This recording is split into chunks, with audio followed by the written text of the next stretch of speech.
They bring him before the king, right? And the king's not in there by himself like a little closet deal. He's the king of Babylon. He's the Nebster, Nebuchadnezzar. He's got all the royal officials, all the governors, everybody here going, oh, you're the greatest, live forever, you're the greatest king ever, you're handsome, whatever they said to him. You're so powerful and virile. Whoa. Everybody's sucking up to him. So right there, he's got this huge posse of people doing that. And that's where they bring these three in. God is setting something up here, by the way, that's very public. It's not like Nebuchadnezzar called him aside and said, dude, what's going on, man? You're supposed to do this deal or whatever. He's out there, he's the king. He's like, is it true that this is the way you're behaving? But then he sort of gives him a second chance, right? You ever see The King and I? Yeah. Then King Nebuchadnezzar leapt to his feet in amazement and asked his advisors, weren't there 3 men that we tied up and threw into the fire? They replied, certainly, O king. Whatever you say, king, we're sucking up. 25, he said, look, I see 4 men walking around in the fire, unbound and unharmed, and the 4th looks like a son of the gods. Christ was there before the beginning. Christ was the hands and feet that created the heavens and the earth. That's what the Bible teaches. And he's going to rule and reign forever. So he's already there, but whether it was actually him or it was one of the Lord's angels, because he sends them, the Lord put somebody there with them to comfort them. And they were just hanging out, walking around in this fiery furnace. That would just trip me out. Well, I guess it would, because I'm looking around, I'm standing in the middle of this ballistic hot fire, and I'm not even warm. It's like, wow, I'm not even breaking a sweat. This is kind of cool. You know, the little can dance or something. Look at, we're in the fire. I just don't. To try to put myself in that situation, if God is delivering me from something like that, just blows my mind. That it's not like I was raised from the dead. Yeah, we see people resuscitated. You know, it's like, okay, I can see that. Walking around in a fire like that? Amazing. God did not deliver them from the fiery furnace, right? That's what we pray. In this economy, let's say jobs are in jeopardy, businesses are closing. I'm faced with some of that myself, quite frankly. I'm still happy about it, though. And it's easy to say, Lord, save my job. Lord, or get me a new job. Lord, protect my company. It's easy to pray and ask God to change our circumstances.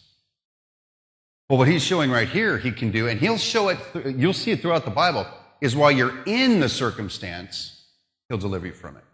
And that's even more powerful. Nebuchadnezzar then approached the opening of the blazing furnace and shouted, Shadrach, Meshach, Abednego, servants of the Most High God, come out, come here. So Shadrach, Meshach, and Abednego came out of the fire, and the satraps, prefects, governors, and royal advisors crowded around them. They saw that the fire had not harmed their bodies, nor was a hair of their heads singed. Their robes were not scorched, and there was no smell of fire on them. You guys remember the fires a couple weeks ago? Everything smelled like fire, right? Water smelled like fire. These guys are standing in a fire, and they walk out, don't smell like fire. Not even a singed hair. That's the detail. It'd be like, and not all their hair burned off. No, not even singed. Their clothes looked like they did before they went in. That is a complete miracle, complete to the detail miracle. There is no way of saying, well, maybe they took in a bucket of water and kept themselves dry or wet or something. No, there's no disputing. And a matter of fact, even Nebuchadnezzar says, come out here, servants of the Most High God. He is convinced because he knows what he did to those guys. And yet they made it through. And they're heroes because they did not shake on their resolve. They had an unshakable resolve. My resolve is to serve God Almighty, and if it comes in conflict with man's law, and that means I'm going to suffer for that, then I am prepared to do that. What did Nebuchadnezzar ascribe or give credit to their deliverance? What did he say you were delivered because of? He says because of their trust in their God, right? They trusted in him and defied the king's command. They trusted in God. Nebuchadnezzar's right. They trusted in God and were delivered. We preached a series back, Jesus Face to Face, where it was Lazarus being raised from the dead. And we said, the miracle can't happen if we don't believe. It can't happen. They believed. They trusted. They put their money where their mouth is. They put their bodies on the line, right? Their mouths wrote checks that their bodies cashed, is what we're saying. Hardcore. That's when the miracle happened.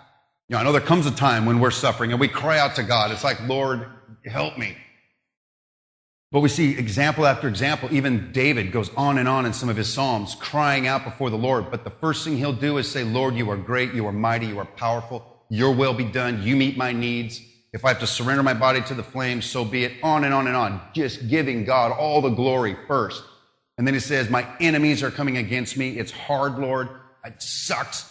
Please deliver me. But even if you don't, I will still love you. I will still serve you. I will still worship you.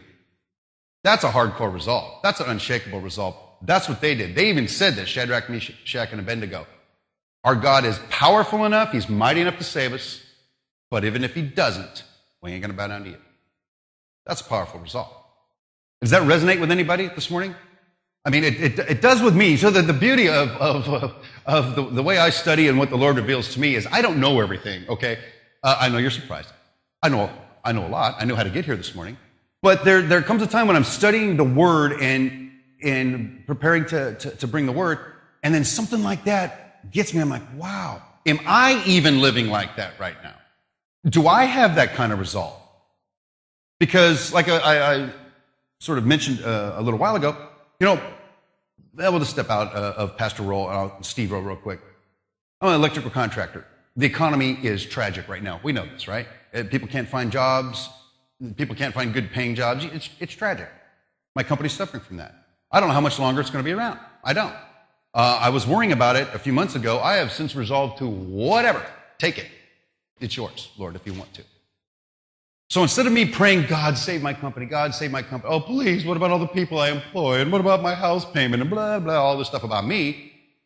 It's like, Lord, if you need to do something in my life, or maybe it's not even about me, maybe one person that works for me, or that I work with, or that is part of my company, maybe just one, is going to watch how I, as a Christian, respond in this situation, and maybe this whole thing is about them, not about me. This is why God did what he did the way he did, without me being actually inside God's mind and trying to communicate it. This is what he's revealed to me. The reason they were tied up, the reason it was public, all of this was this huge display of Nebuchadnezzar's power and what he was going to do. He was the universal potentate. He was the supreme dictator. He owned the world. And he made a law, and he's going to back it up, Jack. That's the way it is. Very public, showing the whole world, this is my power, don't mess with me. But at the end, what does he end up saying? He ends up saying, I decree that the people of any language who is sinning against the God of Shadrach, Meshach, be cut into pieces and their houses turned into piles of rubble, because no other God could save in this way. God's glorified. The king of Babylon, Nebuchadnezzar, puts out a global decree that says the God of the Hebrews is the Most High God and is to be revered more than any other God. The king was humbled because these three homeboys defied his law, would not do what he wanted them to do. So, what I'm trying to communicate here, I'm getting a little hot-headed here, and I'll try to back down a little bit, but is for us to consider that. Consider this story.